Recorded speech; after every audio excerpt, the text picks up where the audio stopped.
الحمدللہ رب العالمین والصلاة والسلام علی رسول الکریم رب اشرح لی صدری ویسر لی امری واحلل عقدۃ من لسانی یفقهوا قولی اللہم انک انت اللہ لا الہ الا انت الاحد الصمد الذی لم یلد ولم یولد ولم یکن لہ کفوا احد۔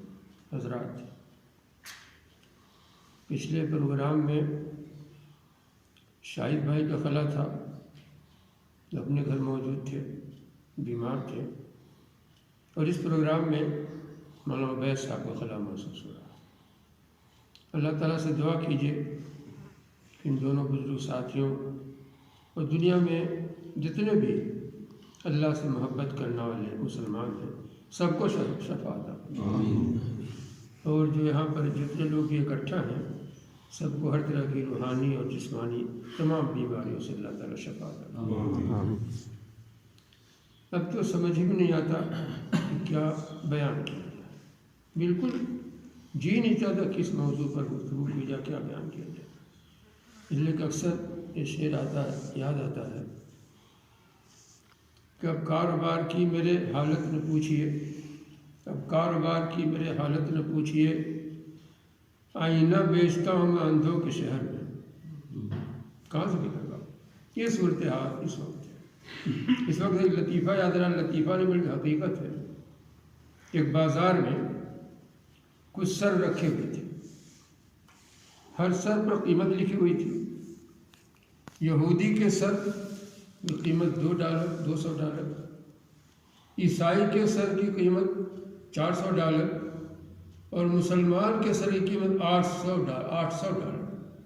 لوگ بڑی حیرت ہوئی، بتائیے مسلمان اتنا قیمتی ہے اور یہودی اتنا وہ ہے کہ $200، سمجھ بات نہیں آ رہی ہے۔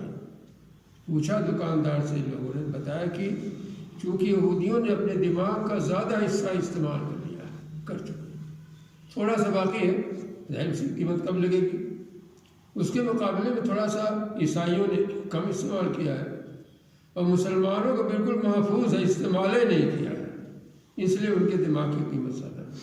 یہ صورتحال ہماری اور آپ کی۔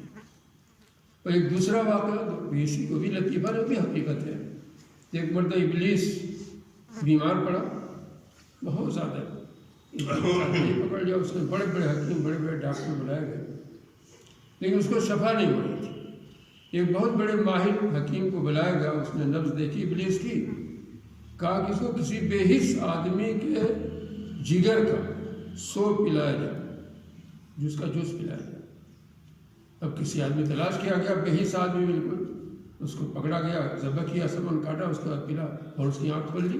یعنی اس لیے شیطان چاہتا کہ مسلمان بے حس ہو جائے اور اپنے دماغ کا صحیح استعمال نہ کرے۔ اگر دماغ کا صحیح استعمال مسلمان کرتے تو آج یہ نوبت نہیں ہوتی۔ آپ غور کی بڑے بڑے اجتماع مولانا مظہور نعمانی صاحب نے لکھا سے 50-60 سال پہلے لکھا تھا، میں نے دیکھا تھا ان کا مضمون، کہ جب عملی دور ہوتا ہے اس امت میں تو جلسے جلوس کی دھوم نہیں ہوتی، فرصت کہاں ہے؟ عمل کرنے والے جلسہ کیا فرصت ہے کہ 6 کلومیٹر کا اور ٹینٹ لگائیں، جس میں اکٹھا فرصت نہیں ہے۔ اور جب نمائشی دن ہو جاتا ہے تو جلسوں کی دھوم دھام، بڑے بڑے اجتماعات ہیں، اس سے اپنے دل کو تسکین کرتے بڑا دل کا کام کرنا، یہ وہی دور ہے۔ اس لیے جب سوچیے، غور کیجیے، مسلمان اتنے اکٹھا ہو جائے، کروڑوں کا اکٹھا ہو جائے اور اربوں روپے خرچ ہو جائے، فضل خرچی اسراف ہے، وہ صحیح استعمال نہیں ہے۔ یہ ہے نمائشی دین ہو گیا ہمارا۔ اور اس کی خاص وجہ کیا ہے؟ اسی لیے کہ لوگ سب سے پہلے نفس سرکش جو ہے اس کی اصلاح ہونی چاہیے۔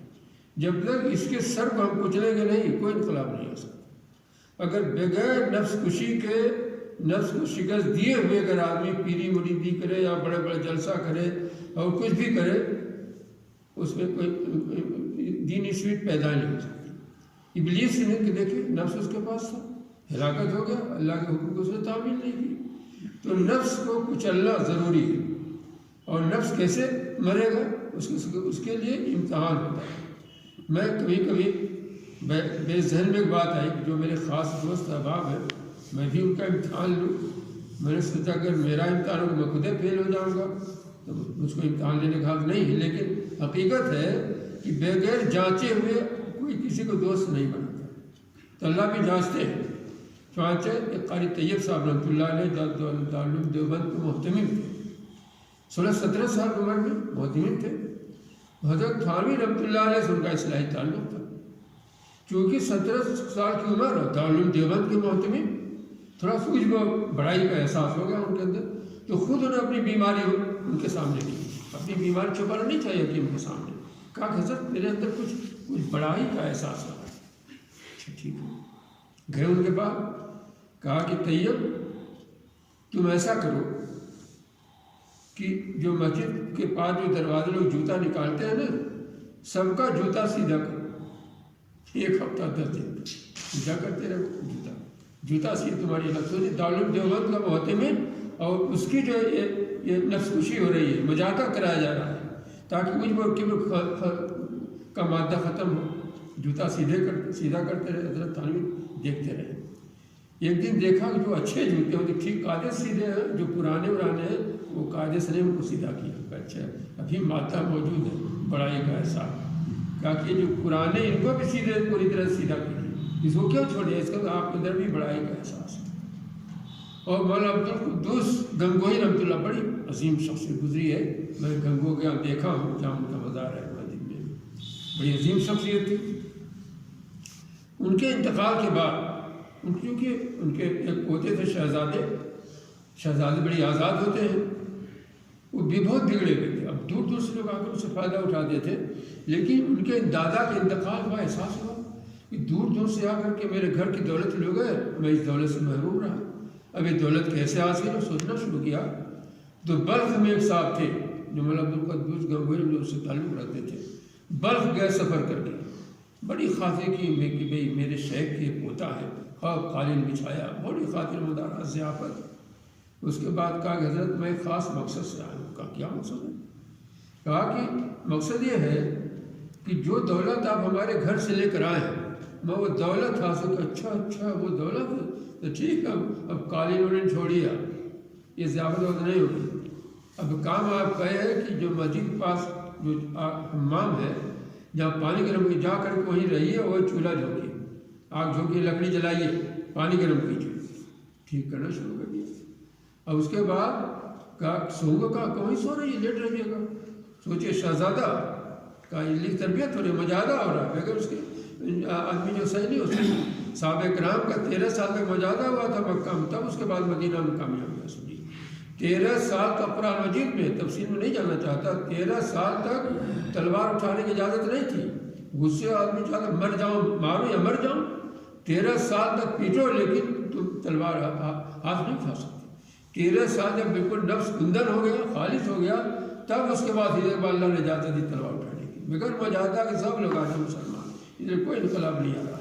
تمہارا مقصد ہے یہ جو کوڑا کرکٹ اٹھانے والی جمعداری ہوتی ہے، اس سے کہ دیکھو ایک آدمی ہے وہاں پر نا حمام کے پاس کوڑا کرکٹ لے کر اسی قریب سے گزرنا، وہ گزری، دیکھا ترسی نگر سے، نہ ہوا گنگو نے تم کو بتاتا ہوں، تمہاری ہمت، بدبو والے میرے پاس سے گزری، جا کے کہا کیا کہا اس نے؟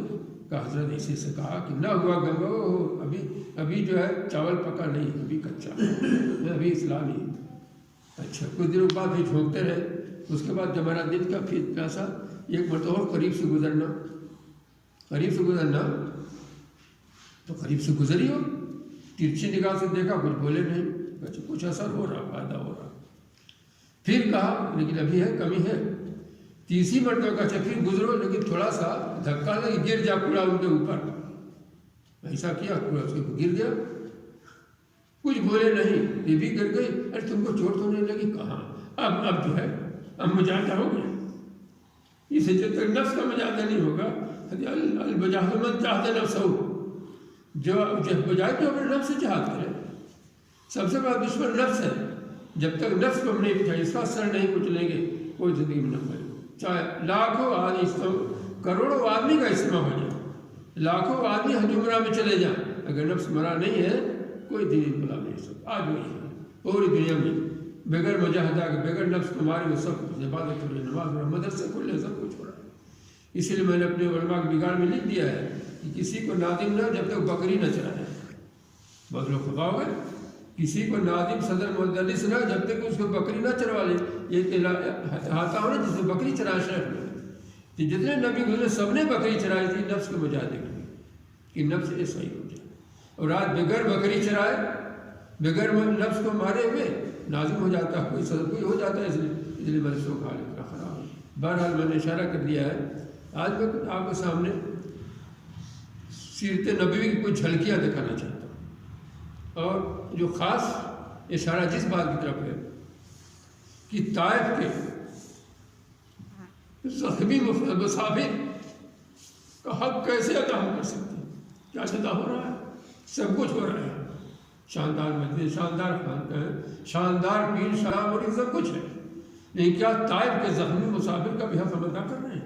ہر آدمی اپنے گریبان میں چھاٹ، میں ہوں آپ سن کہ کیا زخمی مسافر جو طائف کا ہے اس کا حق ادا کر رہے ہیں؟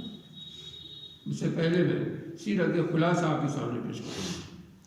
حضور صلی اللہ علیہ وسلم کی زندگی کو آپ مختصر طور سے دو حصوں میں بانٹ سکتے ہیں. ایک حصہ تو نبوت ملنے سے پہلے کا تھا، وہ بھی نمونہ ہمارے لیے، اور ایک نبوت ملنے کے بعد، یہ پوری سیرت کا خلاصہ ہے. نبوت ملنے سے پہلے والی جو زندگی آپ کی ہے وہ تلاش حق کی صورت میں نظر آتی ہے. حق کی جستجو، حق کی تلاش میں ہر آدمی کو حق تلاش کرنا چاہیے. کہاں حق ہے، کہاں باطل ہے، کیا غلط ہے، کیا صحیح، تب اس کے بعد کسی سے وابستہ ہونا چاہیے، ورنہ نہیں. امتحان کے چنانچہ 25 سال کی عمر میں آپ سب لوگ جانتے ہیں حضور صلی اللہ علیہ وسلم 22 اپریل 671 عیسوی میں 571 عیسوی پیدا ہوئے. 8 جون 632 عیسوی کو آپ اس دنیا سے رخصت ہوئے. 12 فروری 632 عیسوی میں غار حرا میں آپ پر پہلی وحی نازل. آپ کا بچپن بھی بڑا شاندار تھا. آپ کا بچپن بھی آپ کے بچوں کے لیے نمونہ ہے، یعنی آپ کی زندگی کا ہر پہلو نمونہ ہے. ان لحاظ غلام جو بھی دیکھتا ہے اس بچے کی بڑی شان ہوگی. 7 سال کی عمر میں ان کا دیکھیں کیا حال تھا. بچے کھیلتے ہوتے ہیں، ایک جگہ رقص و سرود گانے بجانے کی محفل تھی، بچے ان کو بھی لے گئے ساتھ میں. وہاں پہنچنے سے پہلے آپ پر بے ہوشی طاری ہو گئی، بے ہوش ہو گئے. جب کھیل ختم ہوا تب جا کے آپ کی نیند کھلی، اللہ نے بچایا. ایک مرتبہ خانہ کعبہ کی تعمیر ہو رہی تھی. خانہ کعبہ کی تعمیر جو وہاں کے کفار مشرکین کر رہے تھے، اور جو حتیم کا حصہ ہے دیکھیے چھوٹ گیا.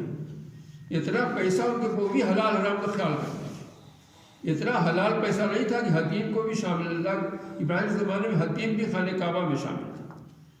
اتنا پیسہ نہیں تھا کہ اس کو بھی شامل کر سکا، اس لیے اتنا حصہ چھوٹ گیا. اس میں اللہ کی حکمت تھی کہ حلال پیسہ ان کے پاس اتنا نہیں تھا. لیکن ہماری مسجدوں میں بھی حرام حلال کی سب کا چل رہا، سب کا چل رہا، سب کا کچھ بھی صحیح. یہ جو سرامیر میں جو دیکھیے سپر مارکیٹ وغیرہ ہے جہاں پوریا تصویر ہے، کیا ان کا بھی چندہ مسجدوں میں مدرسوں میں آتا ہوگا. لیکن دور جانے کفار و مشرکین نے بھی ہے اس بات کا لحاظ کیا کہ حلال پیسہ سے اللہ کے گھر کی تعمیر ہو، آج اس کا بھی مراقبہ ہے. تو بہرحال یہ بھی پتھر ڈھو کے لے جاتے تھے. ان کے چچا عبد المطلب نے دادا انہوں نے ایک جو ہے اسے جو کیا کہ ابو طالب نے لنگی کھل گئی نیچے، بے ہوش گر پڑے. 7 سال کی عمر، لیکن شرمایا دیکھیے بالکل بے ہوش گر پڑے. تب انہوں نے فوراً اس کو پہنا دیا. اور سب سے حیرت کی بات یہ ہے کہ بچپن ہی میں عدل و مساوات. دائی حلیمہ نے مدینہ منورہ ان سے پوچھا کہ یہ بات سمجھ میں نہیں آتی. دائی حلیمہ نے دودھ پلایا ان کو کہ میں جب آپ کو دودھ پلاتی تھی تو آپ ہمیشہ دائیں طرف پیتے تھے، بائیں طرف بہت کچھ، لیکن آپ پیتے ہی نہیں تھے. بڑی بڑی کوشش کی، سمجھ میں اب تک بات نہیں ہے. تو اس نے فرمایا کہ میرا ایک رضائی بھائی ہے، اس کا حق ہوتا ہے. یہ تھی نبوت پچھڑ کی آپ ہوتی. بہرحال جو آپ جوان ہوتے ہیں کہ آپ کی شخصیت جو ہے ابھرتی چلی گئی، اور پورے عرب کے لوگ آپ کو صادق الامین کا خطاب دیا، سچے اور امانتدار.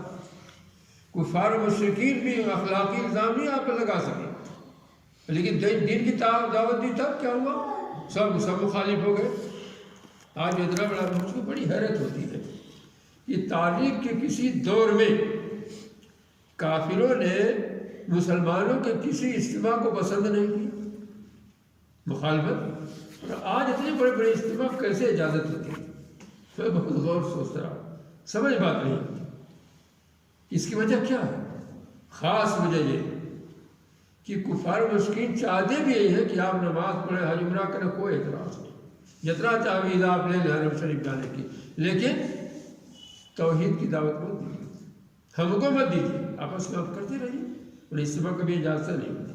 آپ غور کیجیے, حضور صلی اللہ علیہ وسلم حبشہ کی طرف مسلمان کو ہجرت کر گئے, اور شیب ابی طالب 3 سال کا سماجی بائی کا کیا صورتحال تھی, بچے بل بلاتے تھے, روتے تھے, کھانے کے لیے کچھ ملتا تھا. تو ابو بکر رضی اللہ تعالیٰ نے ہجرت کا ارادہ کیا کہ چلو ایسی جگہ, مکہ والے تو عبادت کرنے نہیں دیتے, بلند آواز سے تلاوت نہیں کرنے دیتے. آپ غور کیجیے, کافر کبھی نہیں برداشت کر سکتے کہ آپ بلند تلاوت کریں, اور آج کیسے برداشت کر رہے ہیں؟ اس کی وجہ اس پر غور کرا دیا ہمارے والوں نے, اس پر غور نہیں کرتے. بہرحال میں ایسی جگہ چلوں تاکہ اللہ کی بات کر دوں آسانی سے. تو برق الغماد تک پہنچے تو ابن دغنہ جو قبیلہ کارا کا سردار تھا وہ ملا. تاکہ کہاں جا رہے ہیں؟ کہا کہ اخرجنی قومی اريد نصيحة إلى اعبد اللہ, میری قوم نے مجھ کو نکال دیا ہے مکہ سے, میں چاہتا ہوں اللہ کی زمین میں سیاحت کروں اور اللہ کی عبادت کروں. کہ آپ جیسا انسان نکالا جا رہا ہے اس لیے کہ آپ بے روزگار لوگوں کو روزگار لگاتے ہیں, غریبوں کی مدد کرتے ہیں, اور جو ہے صلہ رحمی کرتے ہیں, مہمان نوازی کرتے ہیں, حق بجانے میں سب کی مدد کرتے ہیں. آپ جیسا چلیے واپس, میں آپ کو ضمانت, چلیے عبادت کیجیے. وہاں گئے, واپس ہو گئے. مکہ والوں سے قائل ہوئے, میں نے ابو بکر کو جو ہے اجازت دی ہے, اپنی پناہ دی ہے, یہ اپنی عبادت کریں اللہ تعالیٰ کی. وہاں کے مکہ کے سرداروں نے کہا ایک شرط مشروط, مر ابا بکر فل یعبد ربہ فی دارہ فلیصلی فیہا ولیقرأ ما شاء ولا یؤذینا بہ ولا یستعن بہ فإنا نخشى أن یفتن النساء. ابو بکر کو حکم دے دیجئے کہ اپنے گھر میں عبادت کرے, نماز پڑھے, جتنی چاہے تلاوت روزہ کرے, ہم کو کوئی ہو. اس زمانے میں آج بھی اعتراض نہیں. چنانچہ امریکہ کی ٹینک کی رپورٹ بڑی واضح ہے, پر تو آئی تھی. مسلمانوں کو تقسیم انہوں نے کیا ہے, ایک ماڈرنسٹ مسلمان, ٹریڈنسٹ مسلمان, اور کیا ایک فنڈامنٹلسٹ مسلمان. اس نے کہا کہ یہ جو ماڈرن مسلمان یہ تو ہمارے مددگار ہیں, سیکولر مسلمان بھی ہمارے لیے مددگار ہیں. یہ جو روایتی مسلمان ہیں جو خالی مسجد سے تعلق رکھتے ہیں اور کسی چیز مذہب میں دیکھتے, ان کو الجھا رہے ہو اسی نماز میں, روزہ میں, اور کچھ اختلافات ہیں ان میں کوئی اختلاف پیدا, اسی الجھا رہے ہیں. اگر یہ مل گئے بنیاد پرست اصلی مسلمانوں سے دے بھی خطرہ بن جائے. وہاں کی رپورٹ ہے, تبھی سب غور کر کے اجازت لیتے رہتے ہیں. بہرحال اسی طرح سے کہا ابو کہہ دیا اپنے گھر میں نماز پڑھے, جتنی چاہے تلاوت کرے, لیکن بلند آواز سے نہیں. بلند آواز سے قید نہیں کر سکتے. آج کیسے قابل برداشت کر رہا ہے ہماری اذان کو, ہماری نماز کو؟ یہ کہ ہمارے اندر کمی ہے. ہم اس میدان سے دور ہیں جس میدان میں آنے کے بعد پابندی رکھتی ہے ہر آدمی. سمندر کے ساحل میں دریا میں کھڑے, کون اس میں اندر گھسے گی تب نا, مگر مجھ سے گھڑیال سے مقابلہ ہوگا. آپ نے ساحل پہ ہے. وہ کام اللہ کا بالکل پوری دنیا میں نہیں ہو رہا. چاہے حج ہو رہا, عمرہ ہو رہا, سب کچھ ہو رہا ہے. ایک کام جو اصلی کام ہے یہ بالکل نہیں ہو رہا. کچھ دنوں تک پڑھتے رہے. کیوں اعلانیہ نماز نہ پڑھیں؟ نہ تلاوت, ہم کو خطرہ ہے کہ کہیں ان کی تلاوت سے ہمارے بچے متاثر نہ ہو جائیں. ان کی تلاوت سے خطرہ محسوس کرتی تھی نماز, تلاوت کے بے کام ہو جاتے تھے, روتے تھے. اور آج اتنی مسجد اسمبلی کے گھر میں کوئی اثر نہیں پڑ رہا. سوچنے کے بعد بہرحال گلی کب تک ضبط کرتے, کچھ دنوں تک تو ایسا ہوتا رہا, لیکن انہوں نے پھر باہر اپنے گھر کے سر میں چھوٹی مسجد بنا دی, بلنداز سے نماز پڑھنے لگے. سردار نے کہا تو دیکھو بھائی شرط ہم نے ان کو ضمانت دی تھی تو آپ اپنی ضمانت واپس لے لیجیے. کہا بھائی ابو بکر میں نے تم کو اس شرط بتایا کہ میں اپنی ضمانت واپس, تب میں تمہاری ضمانت واپس کرتا ہوں اور اللہ کے ضمان کو جواب واپس کرتا ہوں. یہ سوچنے کی بات, غور کرنے کی بات. بہرحال حضور صلی اللہ علیہ وسلم 25 سال کی عمر میں آپ حضرت خدیجہ رضی اللہ تعالیٰ عنہ کی شادی ہوئی. ابو طالب نے جو خطبہ پڑھا تھا وہ بھی بڑا مختصر ہے لیکن بڑا جامع ہے. ابو طالب نے نکاح پڑھایا تھا حضور صلی اللہ علیہ وسلم کا. کہا کہ ابن اخی محمد بن عبداللہ, لا به رجل الا رجا نبلا مشرفا وقلا وفضلا واللہ بعد هذا له نبو الذی خضر چلی. میرے بھتیجا محمد بن عبداللہ کا مقابلہ دنیا میں کسی بھی انسان سے کیا جائے، نجابت میں، شرافت میں، بزرگی میں، اپنے سب سے بڑھ جائے. اللہ کی قسم اس کا مستقبل بڑا بڑا بلند ہوگا، اس کا رتبہ بلند. لیکن جہاں تک ابو طالب کو خبر نہیں تھی کہ نبی ہوں گے، لیکن دنیا کے لحاظ سے ترقی کریں. ان کا مطلب یہ تھا کہ جو آدمی قدرت سے ایسی پرکشش شخصیت لے کے پیدا ہوا ہو، دنیا میں اس کا بڑا نام ہوگا، بڑی شہرت ہوگی، دنیا وہ ترقی کرے گا. لیکن اس کا برعکس معاملہ ہوا. خدیجہ بہت بڑی تاجرہ تھی، شادی کے بعد آپ کو مال بھی ملا، دولت بھی ملی، عرب میں اور عرب سے باہر تجارت کا میدان، وسیع میدان آپ کو ملا. ایسے موقع میں دیکھیں کسی کو نوکری ملا تو بھائی بڑی خوش قسمت ہے، اب تو بیوی بچوں کے ساتھ آرام سے پلیٹ میں زندگی گزارنے کا سنہری موقع مل گیا ہے. سب کچھ موقع آپ کو مل گیا. دنیا میں سے ترقی کریں جتنا چانس اللہ کے رسول ملا، دنیا میں کسی انسان کو نہیں ملا. لیکن سب کو ٹھوکر مار کے کیا کیا انہوں نے؟ آرام بیوی بچوں کے ساتھ زندگی گزارنے کے بجائے کیا کیا؟ غار حرا کا انتخاب کیا. انسانی آبادی میں ان کے سوال کا جواب نہیں مل سکتا تھا کہ تعلقات بڑھائیں یا انسانی آبادی میں رہے، غار تنہائی میں. آخر کائنات کا مقصد کیا ہے؟ ہمارے وجود کا مقصد کیا ہے؟ حق کیا ہے؟ باطل کیا ہے؟ یہاں پر ظاہر کیا ہے؟ ستو پانی لے کے چلے جاتے تھے غار حرا میں، وہی تنہائی میں دعا کرتے تھے زمین آسمان کے خالق سے. بہرحال 15 سال اس میں لگے حق کی جستجو. حق کو پہلے ہم کو تلاش کریں، حق کیا ہے، باطل کا، اس کے ساتھ، اس کے بعد کسی کے ساتھ ہم کو وابستہ ہونا، کسی کو شیئر کرنا چاہیے. اگر بغیر تحقیق آپ نے کیا نا، ہر آدمی کو تحقیق کرنا چاہیے، جستجو کرنا چاہیے. اس کے لیے کبھی بھی ایک واقعہ یاد آ گیا اتفاق سے. مولانا تقی عثمانی افریقہ کے سفر کا واقعہ اپنا بیان کرتے ہیں کہ میں کار پر جا رہا تھا، میرا ایک رہنما بھی تھا، ساتھی تھا. یہ کار رکی، اس طرح کے کنارے بڑا خوبصورت پودا، بہت خوبصورت، جی چاہتا اس کو چھو لے، اتنا دلکش، اتنا خوشنما، جاذبی نظر. میں اترا، چلا رکیے کیا بات ہے؟ کہا کہ اگر آپ اس کو چھو لیتے تو آپ کے پورے بدن میں جیسے کرنٹ لگ جاتا، پودا کے چھونے سے جیسے کسی بچھو نے ٹنک مار دیا، پورے بدن میں آگ لگ جاتی.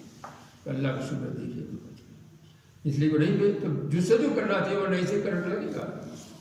اللہ کا شکر ہے کہ اسے مجھ کو بتا دے، ورنہ ایسے سے پودے ہیں دوسرے بڑے خوبصورت ہے، اندر جو ظاہر بڑا ہوا ہے. بہرحال رسول اللہ جب 15 سال کے بعد 12 فروری کو 632 عیسوی کو 600 عیسوی کو جو وہی نازل ہوئی، اس نے اقرا کی. اس کے بعد وہی کے بعد میں بڑی اختصار کرنا چاہتا ہوں. حضور صلی اللہ علیہ وسلم کی ایک مومن کی زندگی کیسی ہونی چاہیے، اس کے بارے میں ایک حدیث آپ کو سناتا ہوں. حضور صلی اللہ علیہ وسلم نے فرمایا، بڑی جامع حدیث ہے، امرنی ربی ب90، میرے پروردگار نے 9 باتوں کا مجھے حکم دیا ہے. 9 باتوں، یہ 9 نکاتی پروگرام کہیے اس کو. اسی میں اگر معاشرے کی تعمیر ہو، جھگڑا فساد کو ختم. امرنی ربی ب90، ابو ذر رضی اللہ عنہ کی روایت ہے، میرے رب نے مجھے 9 باتوں کا حکم دیا. خشیت اللہ فی السر والعلانی، چاہے میں لوگوں کے سامنے رہوں، چاہے کہیں تنہائی میں ہوں، ہر حال میں اللہ سے ڈروں. یہ بھی ایک الگ موضوع ہے، اس لیے میں اس کو چھیڑا نہیں چاہتا. اس میں 2 سے واقعات اس کے ہیں، کیسے آدمی تنہائی میں کیسے ڈرتا، علانیہ کیسے ڈرنا چاہیے. اور کلمۃ العدل عند الغضب والرضا، چاہے خوشی کا موقع ہو چاہے ناراضگی، ہر حال میں انصاف کی بات. غصے میں آدمی بے قابو ہو جاتا ہے، جو چاہتا پکڑنے لگتا ہے، خوشی میں بھی طرفداری کرنے لگتا ہے، اور غصے میں بھی قابو نہیں رکھتا. غصے میں قابو رکھنا ہے صحابہ کرام سے ان کی تربیت ہوئی تھی، مجاہدہ کیا، انہوں نے نفس کے سر کو کچل دیا تھا. آپ نے باہر آپ سنا ہوگا علی رضی اللہ کا واقعہ، ایک یہودی جو رسول برا بھلا کرتا تھا، گالی دیتا تھا، اس کو آپ نے پچھاڑ دیا گولی سن کر کے. اب چاہتے تھے کہ اس کو قتل کر دے، اس نے آپ کے چہرے پہ تھوک دیا، فوراً ہٹ گیا. اس کو بڑی حیرت ہوئی کہ کوئی اپنی دشمن کو قبضے میں پال اس کے بعد چھوڑ دے. پوچھا ایسا کیوں آپ نے کیا؟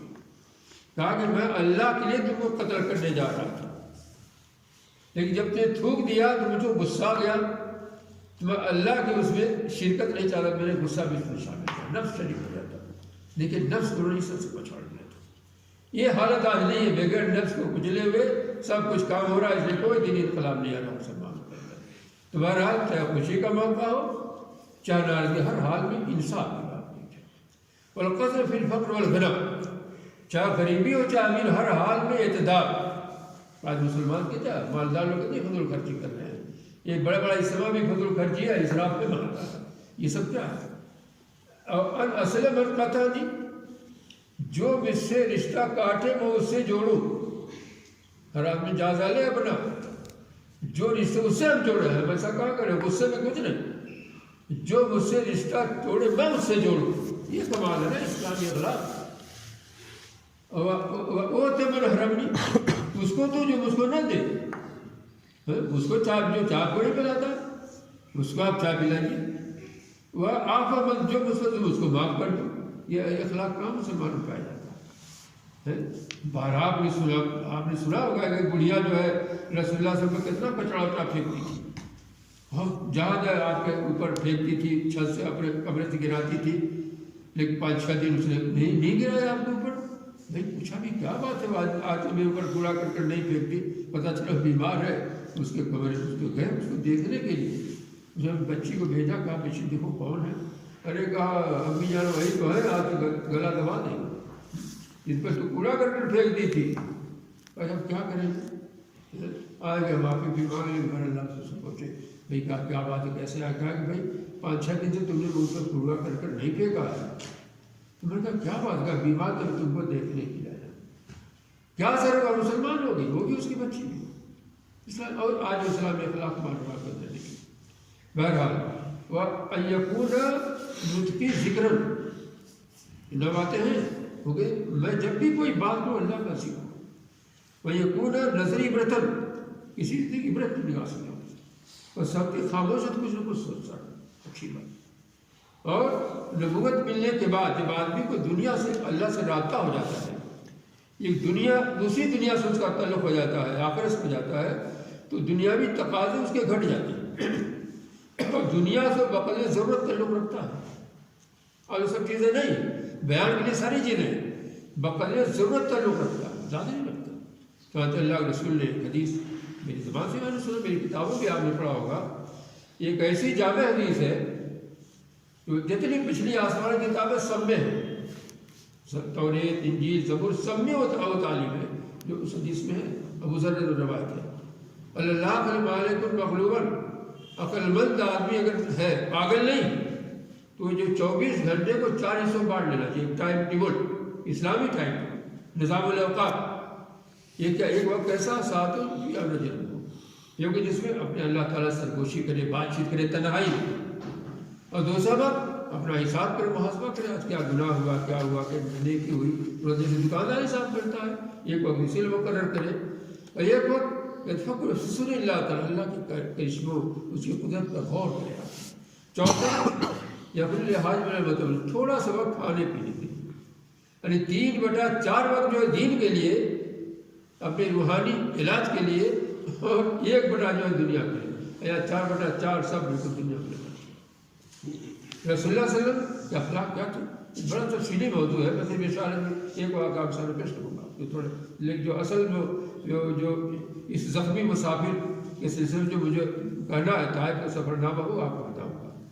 تو رسول اللہ صلی اللہ علیہ وسلم کے پاس ایک دیہاتی، تو اس وقت کی بات ہے جب مدینہ میں باقاعدہ اسلامی حکومت قائم ہے، آپ سربراہ عالم، ایک دیہاتی آتا ہے، آپ کی چادر پکڑ کھینچتا، دیہاتی گردن میں نشان پڑ جاتا ہے، اے محمد صلی اللہ علیہ وسلم، یہ میرے 2 اونٹ ہیں، دونوں اونٹ کو سامان سے لا دو، یہ مان لو تمہارا اور تمہارے باپ کا۔ کیا ہم دیں گے کسی کو جو ایسا کہے ہم سے؟ چائے بھی نہیں ملنا ہے، بھگا دیں گے۔ یہ مان لو تمہارا اور تمہارے باپ کا ہے، دونوں اونٹ کو سامان سے لانا۔ دیہاتی کا رہا، چادر پکڑ نشان بھی پڑ گیا تھا۔ کہا بھائی مال تو اللہ کا ہے، میں اللہ کا بندہ ہوں۔ اچھا پہلے تو مال تو لا دینے کی بات پہلے یہ بتاؤ کہ یہ برتاؤ کرتے ہوئے تم ڈرے نہیں مجھ سے؟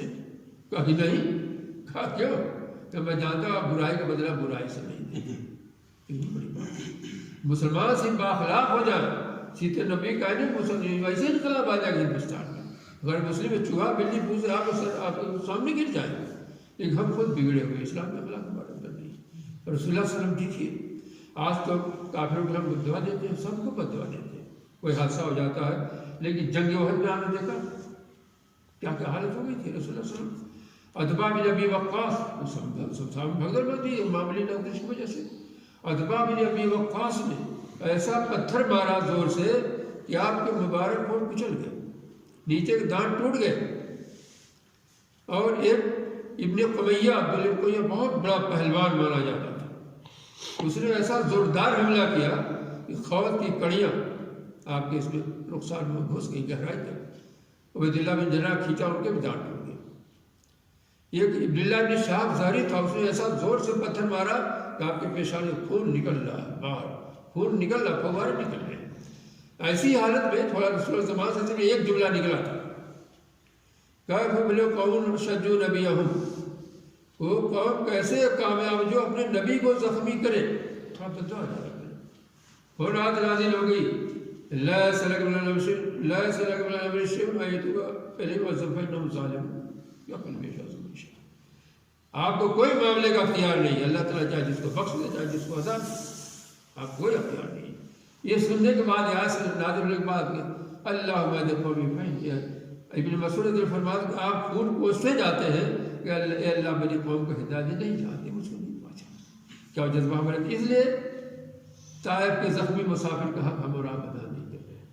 طائف کا واقعہ میری کتابیں میں پڑھا ہوگا، پڑھیے اس کو، میں صرف اس کا اشارہ کر دینا چاہتا ہوں کہ طائف، یہ جب مکہ کے لوگوں نے حق کی آواز سننے سے انکار کر دیا، اپنے کان بند کر دیے، تو حضور صلی اللہ علیہ وسلم نے ارادہ کیا طائف، مکہ میں تو آپ کو سننے والا نہیں تھا، سب لوگ مسلمان ہجرت کرے نکل رہے ہیں، طائف چلے۔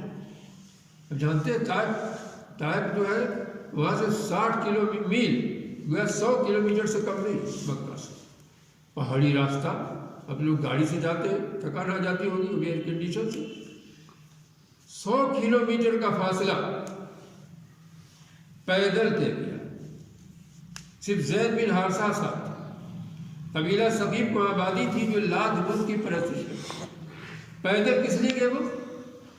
اللہ کو پیغام پہنچانے کے لیے نا۔ آج تو سواری سے اپنے گرد و پیش اپنے بستی کے کنارے لوگوں کو آپ کی آواز نہیں پہنچا سکتے، حالانکہ یہ ذمہ داری تھی۔ طائف کے زخمی مسافر کا حق اسی صورت میں ادا ہو سکتا ہے کہ پورے ہندوستان میں اللہ کا کلمہ بلند کیا جائے، قرآن کا پیغام تمام بندوں تک پہنچانے کو بلا خوف و خطر۔ پھر دیکھیے اس سبق کی اجازت نہیں ہوگی، اس کے لیے تیار نہیں، مسجد میں طائف کا حق نہیں ادا ہو سکتا زخمی مسافر کا۔ بہرحال آپ وہاں سے گئے، 100 کلومیٹر کا سفر کیا، اور ایسا نہیں، جانتے ہیں کب گئے تھے؟ سب سے بڑی غمگسار ہمدرد ان کی بیوی تھی عالیہ خدیجہ، ابو طالب، دونوں کا انتقال ہو چکا 1 سال پہلے، 1 سال کے بعد ہی نبوت کا 7واں سال تھا، شوال کا مہینہ آپ نے طائف سے کیا کر دیا، ہم لوگ تو آرام سے، بیوی کا انتقال ہو گیا ہے، بڑے ہمدرد، وہاں بڑی پریشانی ہے دنیا بھر کا، لیکن آپ آرام نہیں کیا، کہ کم سے کم اللہ کا پیغام اللہ کے بندے تک پہنچائیے۔ طائف کا سفر کیا اور راستے میں دعوت دیتے گئے، کیا راستے میں ہوٹل ملے گا؟ میں شاید کوئی بھی ملنا مشکل تھا، راستے میں جتنے قبیلہ بنو بکر میں گئے اس نے بھی انکار کر دیا، مکہ کا ہمنوا، پھر قبیلہ قحطان میں گئے اس نے بھی انکار کر دیا، پھر طائف پہنچے۔ طائف کے جو سردار ابو یعلیل مسعود حبیب، ان کے سامنے آپ نے جو ہے اسلام کا پیغام رکھا، ان نالائقوں نے کیا جواب دیا؟ تاریخ پڑھی ہے، کہا کہ ایک نے کہا کیا خانہ کعبہ کا پردہ چاک کرنے کے لیے تمہیں ملے تھے نبی بنانے کے لیے؟ دوسرے نے کہا اللہ کو تو تمہارے لیے کوئی نہیں ملا نبی بنا نبوت کے لیے؟ تیسرے کہ میں تم سے بات ہی نہیں کروں گا، یہاں تک تو غنیمت تھی۔ نالائقوں نے بدماش اور باس لڑکوں کو ابھار دیا، پتھر مارا، وادی اوج وہاں پر ہے، وہیں سے پتھر مارنا شروع کر سے دیکھا ہم نے، تھوڑی جگہ وہیں سے شروع کیا تھا، پتھر مارنا شروع کیا، 3 میل تک دوڑا، پتھر مارتے جاتے پورا زخم سروی، حضرت زید بن حارثہ بھی ڈھال بن جاتا، ان کا بھی سر پورا زخمی ہو گیا۔ جب آپ بیٹھ جاتے تھک جاتے بازو پکڑ کے سب اٹھاتے تھے پھر مارتے تھے 3 میل تک آپ غور کیجیے کیا ضرورت ہے کوئی تعبیر کر لیتے صرف اللہ کا پیغام پہنچانے لے گئے تھے نا آج اس طرف ہمارے اندر کیا ہے نماز ہر شوق بڑا شوق ہے وہ جمعہ بہت شوق ہے سب کچھ ہے مسجدوں کا شاندار مدرسوں بلڈنگ کا بہت شوق ہے لیکن اس کا جو اصل کام اس کا کوئی شوق مسلمان کو نہیں میرے اندر بھی نہیں ہمارے ہم بھی نہیں کچھ کر رہے اب سوچیے آپ 3 دوڑا اس کے بعد آپ تھکے ہوئے تھے ایسا لوہار پیر میں پھول نالے مبارک ٹوٹتے تک پھر ایک عتبہ شیبہ کا ایک باغ پڑتا تھا راستے میں وہی ایک درخت کے سائے میں آپ بیٹھ گئے نہ کوئی ہوٹل ہے نہ کوئی غمگسار ہے نہ مرہم پٹی کرنے والا ہے سوچیے کہ کیا حالت مسافر ہے زخمی ہے نیچے بیٹھ گئے عتبہ شیبہ دونوں کافر تھے وہ اپنے باغ میں دور سے دیکھ رہے تھے اب ایک اداس اس کا غلام تھا عتبہ شیبہ کب دیکھو یہ کھجور کے طبق میں پلیٹ میں لے جاؤ وہ آدمی جو بیٹھا ہوا اس کو دے دو تو اس کو کھایا لیکن حضور صلی اللہ علیہ وسلم کھایا بسم اللہ الرحمن الرحیم اداس بڑی آج تک میں نے سنا ہی نہیں ہے لیکن سنت رسول کا ہر ادا اللہ کے رسول جو اثر بڑا متصل ہو گیا اللہ کا نام لے کر کے جو ہے انہوں نے تھوڑا سا کھایا ہوا اس کے بعد اس سے پوچھا اداس سے اس لیے جب بھی کسی ملاقات ہے پوچھنا چاہیے بھائی تم کہاں کے رہنے والے ہو تمہارا مذہب و مسلک کیا ہے تو غیر ضروری بات اس آدمی بچ جاتا ہے اس سے پوچھا بھائی تم کہاں کے رہنے والے ہو تمہارا مذہب کیا مسلک کیا ہے اداس نے کہا کہ میں نینوا موصل میں ایک علاقہ ہے وہاں کے رہنے والا ہوں اور مذہب نصرانی ہوں عیسائی اچھا وہی نینوا جہاں عیسیٰ بن متیٰ تک رہے آپ کو ان کا علم کیسے نام معلوم ہے کہ وہ بھی نبی تھے میں بھی نبی وہ بھی میرے نبی بھائی تھے اور متاثر ہو گیا آپ کا ہاتھ پیر چومنے لگا کہ میں گواہی دیتا ہوں کہ آپ اللہ کا نجات نہیں طائف والوں نے ٹھکرا دیا مگر لیکن وہاں پہ غلام جو ہے آپ کے پیر چوم رہا ہے جو زخمی پیر ہے جو سر اس کے ایک غلام ہے آپ کو صدر اللہ کی جیبی اس لیے کبھی مایوس نہیں کوئی نہیں ضرور اس میں اثر ہوگا کہیں کسی پر جس کو اللہ تعالیٰ ہدایت بہرحال وہیں پر اللہ کے رسول سے ایک دعا کی عجیب و غریب دعا ہے اس کو بہت زیادہ پڑھنا چاہیے بڑی اثر انگیز اس لیے اگر ہم کو کوئی خطرہ نہیں دعوت کا کام کوئی خطرہ نہیں اپنی دعا پڑھ اللہ ملے کشکو ذوق قوتی و قلت حیلتی حوال الناس یا رب الراحمین انت رب المستضعفین علامت تقلنی الہ ادبیت حجمنی اب الہ قریبی ملک تھوڑی علم تکن صاف علیہ فلا بالی کرن حق لگا اس میں اعوذ بنور بدکل سبع الظلمات سر دنیا والآخرہ بلئی ینزل بی غضبک اے نبی صحبت ولکل دعات ترسل یا اللہ میں اپنی کمزوری اپنی ہیلہ تدبیر کی کمی اور لوگوں کی نگاہوں میں اپنی توقیری بے توقیری کی شکوہ تجھ سے کرتا ہوں تو بڑا رحم کرنے والا ہے کمزوروں کا پروردگار ہے تو مجھ کو کس کے حوالہ کر رہا ہے تجھ سے تو دشمن کے یا کسی ایسے عزیز کے جس کا تو نے مجھ کو مالک بنا دیا ہے اگر تو مجھ سے خفا نہیں ہے علم تکن عجیب و غریب جملہ ہے علم تکن ساختہ فلا والی اگر تو ڈارا تو کسی کی پرواہ نہیں ہے دیکھا اللہ نارد میں تو دنیا میں کسی چیز کی پرواہ نہیں لیکن آپ نے ملنے کا یہ عجیب و غریب بات ہے علم تکن ساختہ فلا والی اصل چیز اللہ خوش ہے تو کوئی کسی کی پرواہ نہیں کرنا چاہیے اگر اللہ ناراض ہے اور میں تیرے ذات کے نور سے پناہ مانگتا ہوں کہ پناہ لیتا ہوں جس کی وجہ سے ساری تاریخیاں روشن ہے ساری دنیا کا نظام چل رہا ہے میں اس بات سے تیری پناہ چاہتا ہوں تیرا فکر مجھ پر نازل تیری ناراضی سے میں تیری پناہ چاہتا ہوں وَلَقَدْ وَتَبَاهَتَ تَرْزَا تجھی کو بنانا یہاں تک کہ تو راضی ہو جائے بتائیے آپ شادی بیاہ بناتے ہیں راضی کر لیتے اپنے عزیزوں کو یہاں جب تک راضی نہ بناتے رہیے جب تک خوشنودی کے علامتوں کو نہ دیکھیں اللہ کیا ہم ایسا کر رہے ہیں یہ دعا اس کے بعد پھر آگے بڑھا حضرت عائشہ رضی اللہ تعالیٰ عنہ نے مرتبہ کہا کہ اللہ علیہ وسلم احد کے دن سے زیادہ سخت دن آپ پر کوئی نہیں گزرا ہوا کہا کہ آپ تمہاری قوم میں مجھ کو تکلیف پہنچی لیکن سب سے زیادہ سخت دن طائف کا گزرا طائف میں مقدس خون ٹپکا مکہ میں کہیں پتھر پائے بس ایک طرف تھی کیسی طرف انسان ہدایت پائے یہ مقصد تھا. میں سمجھتا ہوں پوری دنیا میں یہ کام نہیں ہو رہا، اس لیے اللہ ہم سے ناراض ہے، اللہ کی مدد سے معلوم ہے. بہرحال کہا تھا جبکہ میں نے وہاں کے سرداروں کے سامنے اسلام پیش کیا، انہوں نے اس کو ٹھکرا لیا. بہرحال کہا کہ جب میں قرن سالم پہنچا، ایک مقام ہے وہاں، مقام قرن سالم پر اچانک مجھے دیکھا کہ سایہ بدلی ہے. اس میں جبریل علیہ السلام سلام کیا، کہا کہ محمد صلی اللہ علیہ وسلم آپ کی قوم نے جو آپ کے ساتھ معاملہ کیا اللہ دیکھ رہا ہے، اللہ غافل نہیں، سب دیکھ رہا ہمارے ساتھ کیا ہو رہا ہے. تو اللہ تعالیٰ ملک الجبال کو، پہاڑوں کے فرشتوں کو بھیجا ہے. آپ جو جب تک پہاڑ فرشتوں کو السلام علیکم سلام کیا، کہا کہ محمد صلی اللہ علیہ وسلم اللہ نے اس کو بھیجا ہے. اگر آپ حکم دیں تو طائف اور مکہ کے پہاڑیوں کو ایسے ملا دے سب کے سب کس جا ختم ہو جائے. طائف سے لے کر مکہ تو سب ہم لوگ کہتے جلدی کیجیے ایسا، ہم لوگ یہی کہتے کہ جلدی سے مودی مر جائے، یوگی مر جائے، فلاں مر جائے، ٹھکانا مر جائے، فوراً اجازت دے دیں. کہا عجیب بات ہے. سوچے زخمی ہے، سر زخمی ہے، پیر لہو لہان ہے، ابھی سفر میں راستے میں ہے، کیا کہہ رہے ہیں؟ نہیں کوئی سی اجازت نہیں ہو سکتا کہ ان نسل میں ایسے لوگ پیدا جو اللہ کی بندگی کرنے والے. یہ ہے یہ رسول کی سب سے بڑی سیرت ہے، سب سے بڑی سنت دعوت ہے جس کو ہم نے آپ نے براد دیا. اور مسجد کے جلسہ کو ہم نے دعوت کا نام رکھا، تبلیغ کا تبلیغ نہیں. مجھ کو افسوس ہے جو لوگ بار بار حضرت تھانوی رحمۃ اللہ کی تذکرہ کرتے ہیں. حضرت تھانوی نے پھر حضرت تھانوی نے فرمایا، لیکن ان کی اس بات کو کوئی نہیں کہا تھا. انہوں نے ایک بار تو کہا تھا کہ اسلام سب سے بڑی نعمت ہے، ایک نعمت ہمارے پاس ہے. یہ بڑی اسی بات ہے، ہمدردی خلاف ایک نعمت ہمارے پاس ہو ہم دوسرے کو محروم رکھیں. ہمدردی کا تقاضا بھی جو نعمت ہمارے پاس ہے ہم دوسروں تک پہنچائیں، یہ ہماری ذمہ داری ہے. اور شرعاً بھی واجب ہے کہ جن لوگوں کو اسلام جن تک نہیں پہنچا ہے خوبیاں کو اسلام تک پہنچائیں، اللہ کا پیغام پہنچائیں. لیکن یہ کام نہیں کوئی کرتا. اس میں بڑی کبھی مدتوں سے ہو رہی ہے.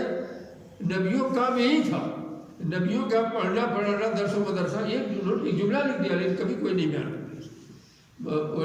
نبیوں کا پڑھنا پڑھانا درس و مدرسہ کہاں تھا؟ ان کا اصل کام یہی تھا.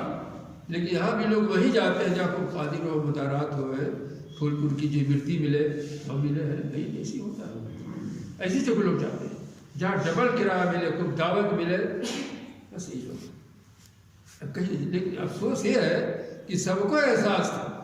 میں نام لے کے کہتا ہوں، مولانا علی میاں گزرے ہیں، بڑے بڑے بزرگ گزرے، مولانا رحمۃ اللہ علیہ پائے، سب کو احساس ہے. سب کا مت میں نے اکٹھا کر دیا کہ اصل کام یہی ہے، لیکن کسی نے قدم نہیں بڑھایا. کیوں؟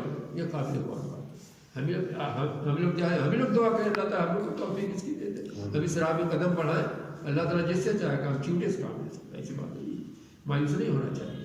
تو بہرحال اس کے بعد آپ نے کہا اور اس کے آپ مقام نخلا میں پہنچے. میں یہی آپ کو بتا دینا چاہتا ہوں اصل کام کیا ہے کہ طائف کے زخمی مسافر کا حق اسی شکل میں ادا، اسی صورت میں ادا ہو سکتا ہے کہ ہم اللہ کا پیغام، قرآن کا پیغام مسلمان نہیں سارے غیر مسلموں تک پہنچائیں. اس کے بغیر حق ادا ہے. نہ نماز سے حق ہوگا، نہ حج سے ہوگا، نہ عمرہ سے ہوگا، نہ مدرسے سے ہو سکتا ہے، کبھی نہیں ہو سکتا. بہرحال تو آپ مقام نخلا میں رات کی نماز پڑھ رہے ہیں. نصیبین کے 7 جن، نصیبین امن میں نصیبین اطلاقات کے جن، ان پر بھی عبادت فرض ہے. جن 7 جن گزرے رسول نماز پڑھ رہے تھے. اب آپ کو پورا قرآن سنا. اللہ سے دیکھیے اگر عالم الغیب ہے تو آپ کو پتہ نہیں چلتا. اور جن آئے سنا چلے گئے، اللہ کے رسول کو کوئی پتہ ہی نہیں. جب سورہ احقاف نازل ہوئی تب آپ کو پتہ چلا کہ وہ جن آئے تھے. وہی صرفنا لیکن افراد یستمعون القرآن. مایوس نہیں ہوتا دائی ہے کبھی، لیکن انسانوں نے ٹھکرا دیا اپنی جنس، لیکن غیر جنس جو ہے دعوت قبول کرے. اس لیے کبھی مایوس نہیں ہونا چاہیے اس راہ میں دعوت کے. کوئی اللہ دو ساتھی بنانے کا. تو بہرحال جب ہم نے جنوں کی ایک جماعت کو آپ کی طرف پھیر لیا، بھیجا، وہ قرآن سننے لگے. آپ کہا کر رہے تھے رات کی نماز میں. فلما حاضر حسن خاموش ہو، جب حاضر کا خاموش ہو. فلما قدم اللہ منظرین، جب قرآن ختم ہو گیا آپ تلاوت کر چکے، فوراً بھاگے وہاں. آج ہم نے فلاں بزرگ آیا، چلے اسے مصابہ کا شرف حاصل کر لیں. پتہ پھر موقع ملے گا نہیں. اللہ کے رسول سے ملاقات سے بڑا شرم کیا ہو سکتا ہے؟ ہے کہ رک جاتے نا کہ اللہ کے مسافہ کر لے ملاقات کی نہیں، اس سے زیادہ ملاقات سے زیادہ ہم کم دعوت کرتے ہیں کہ ہماری کہیں کم کہیں جاننا میں چلی جائے یہ کم ہم آپ کو ہے زیادہ شرم لگتی کبھی کبھی ہے، لیکن آپ ملاقات نہیں کہ اللہ کے رسول سے فوراً اپنی قوم علاقہ میں منظرین ڈرانے کے لیے اللہ کی اے میری قوم یا قومنا انا سمعنا کتاب انزل من بعد موسیٰ، اے میری قوم کو یہ ہم کتاب ہم نے سنا جو موسیٰ نازل ہوئی جو پچھلی کتابوں کو تصدیق کرتی ہے، حق اور سیدھے راستے کی طرف ہدایت کرتی ہے۔ یا قومنا اجیبوا داعی اللہ وآمنوا بہ، اے ہمیں قوم اس داعی حق کی پکار کا جواب دو، اس پر لبیک کہو، اس پر ایمان لاؤ۔ اللہ تمہارے گناہوں کو انجیل کر رہے ہیں، اپنی قوم میں دعوت دے رہے ہیں، اللہ کے رسول سے ملاقات نہیں کی کہ اس سے بڑا کام جو ہے یہ دعوت کرو کہ جنت کی ہماری قوم بن جائے، ایمان لاؤ، اللہ تعالیٰ تم کو بخش دے گا، یہ جو کوئی من عذاب دردناک عذاب سے بچا دے گا، نجات دے گا۔ ملا جب داعی اللہ فلا سے بہت مشکل ہے، جو اللہ کے داعی کی پکار میں لبیک نہیں کہا اللہ کوئی عاجز نہیں کر سکتا، فرمائیے لیکن بھاگ ایسے لوگ گمراہی اس کو غور کیجیے آپ سمجھیے، اس سے پتہ چلتا کہ طائف کے زخموں سے ہم کسی شکل میں ادا ہو سکتا ہے کہ ہم اللہ کا پیغام اللہ کے تمام بندوں تک پہنچانے کی کوشش کریں۔ بہرحال ایک بڑا تفصیلی موضوع ہے، میں صرف اشارہ کر دیا، میں شروع میں یہی آپ سے کہنا چاہتا تھا کہ اللہ تعالیٰ سے دعا کیجیے اللہ تعالیٰ ہم تمام مسلمانوں کو اس بات کی توفیق دے کہ ہم حق کا پیغام کم سے کم پورے ہندوستان میں نہیں، ہر آدمی جو ہے اپنے گردوں پہ جو غیر مسلم ہیں ان تک کسی نہ کسی شکل میں وہ پہنچا دیں۔ اور کچھ رہے جن سے بھائی دیکھو رات کو کم سے کم ہی پڑھ کر کے تم سو کہ یہ زمین و آسمان کے پیدا کرنے والے ہم کو ست مار کے دکھا دیں، اتنا بھی کر سکتے ہیں، کوئی ڈرنے کی بات نہیں ہے۔ یہ کم سے کم ہم کو کرنا چاہیے کہ اسرائیل اگر ہندوستان کے تمام مسلمان کر دیں تو پورے ہندوستان میں اسلام کا پیغام پہنچ جاتا ہے۔ اور صحابہ کرام کے اندر یہی مزاج تھا، اسلام قبول کرنے کے بعد فوراً جو ہے اس کام میں لگ جاتے تھے۔ چونکہ سفیل بن عمرو دوسی ایک قبیلہ دوس کا سردار تھا، بڑا ادیب، بہت بڑا شاعر وہ تھا۔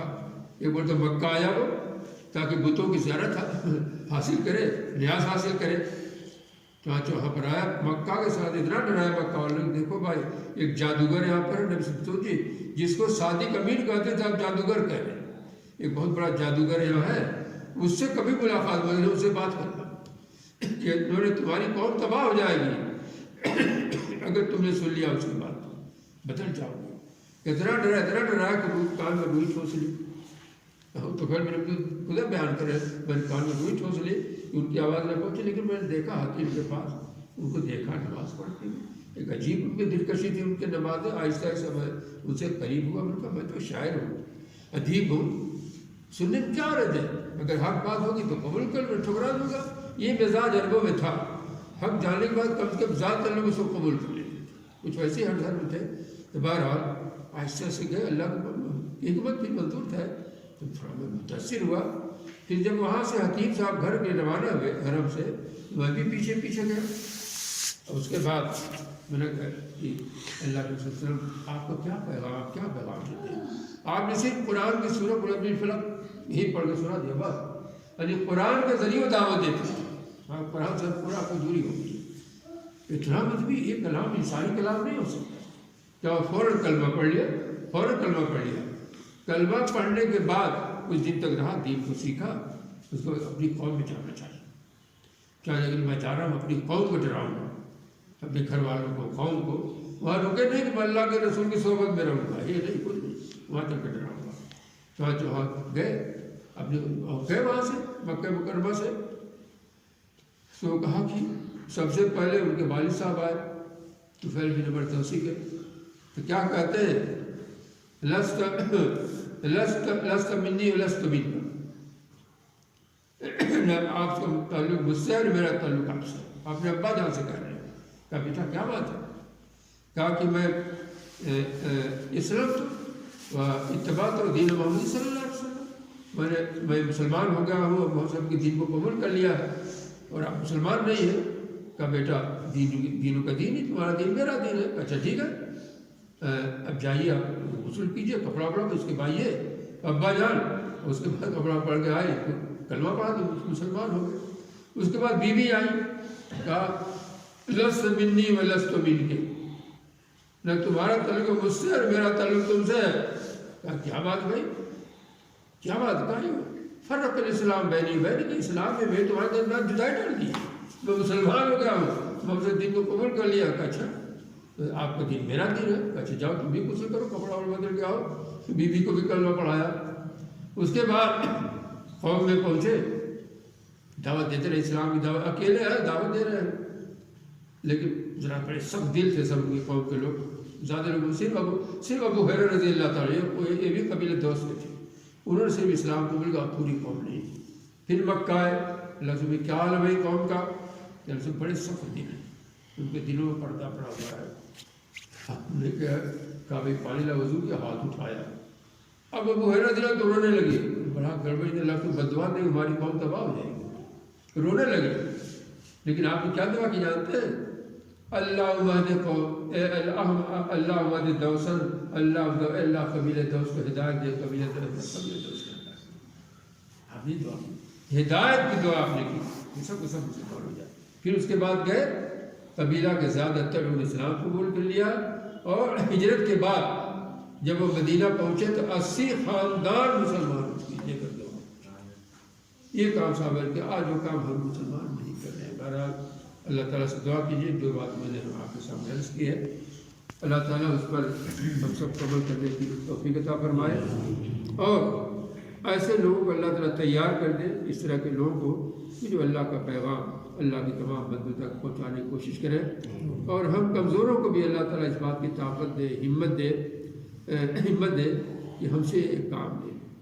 ہم انتظار نہ کریں جہاں تک کہ بڑے بڑے لوگ جب کام کریں گے تبھی ہم کریں گے، ابھی جتنے لوگ ہمت کر لیں اپنے پڑوس میں غیر مسلموں تک اللہ کا پیغام، یہ مت انتظار کیجیے کہ مسلمان سدھر جائیں گے تب، یہ بھی شیطان کا وسوسہ معاف ہوتا ہے۔ یہ شیطانی وسوسہ جو کہتے ہیں مسلمانیں بگڑے ہوئے ہیں سدھر، قیامت کو کوئی گارنٹی بتا دیجیے، کوئی دن بتا دیجیے کہ اس وقت سدھر جائیں گے، یہ شیطانی وسوسہ ہے۔ سدھرنے کا انتظار مت کیجیے، آپ کی قوم ہم تک پیغام پہنچائے، آپ کی قوم سدھرے نہ سدھرے، کم سے کم ایمان تو لائی ہے، کلمہ تو پڑھے ہوئے ہیں، وہ بھی کم سے کم کلمہ ہی پڑھ لیں، اللہ پہ ایمان لائیں، لیکن وہ چیز ہمارے کے اندر نہیں۔ بہرحال اللہ تعالیٰ ہم تمام مسلمانوں کو طائف کے زخمی مسافر کا حق ادا کرنے کی توفیق عطا فرمائے، اور اس مجلس کو قبول فرما لے، اور اللہ تعالیٰ ہمارے تمام گناہوں کو جو تک ہم نے کیے ہیں، صغیرہ کبیرہ چھوٹے بڑے، سب کو معاف کرے، اور آئندہ جو ہے گناہوں سے اللہ تعالیٰ ہم کو بچائے، اور دین پر اپنی اطاعت پر فرمائے، استقامت کی توفیق عطا فرمائے۔ آمین۔ آمین۔